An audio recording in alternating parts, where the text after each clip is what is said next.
આપણે જાના હતા રાજકોટ રખડવા. બહેનો એમાં એવું રાતના 10 વાગે આવી ગયો તો ભાઈ, એટલે આપણે જતા એના જોડે નવા બ્રિજ નું ઓપનિંગ કરવા. રાજકોટના નવો બ્રિજ કયો છે કોમેન્ટ કરતા હો. આને રાજકોટ કહેવાય. રાતના 11 વાગે આવું ટ્રાફિક હોય. જાજા બધા પવનના લીધે આપણે હાલ થઈ ગયા હતા બેહાલ. રખડતા રખડતા આપણે પહોંચી ગયા માથા પર. ફાઇનલી અડધી કલાકે આપણે પહોંચી ગયા હતા ડેસ્ટિનેશને. ફઈનું ઘર આપણું હાર્દિક સ્વાગત કરે છે. થેન્ક્સ.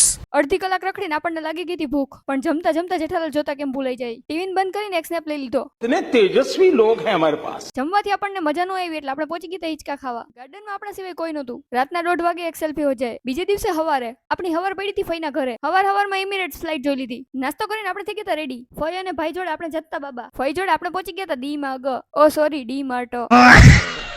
ભાઈને આપણે બેગ ઉપાડવા જોડે લઈ આવ્યા હતા. ये किस तरह के लोग हैं? सुबह से शाम तक काम काम काम. આઈઝની હાલત જોઈને લાગતું હતું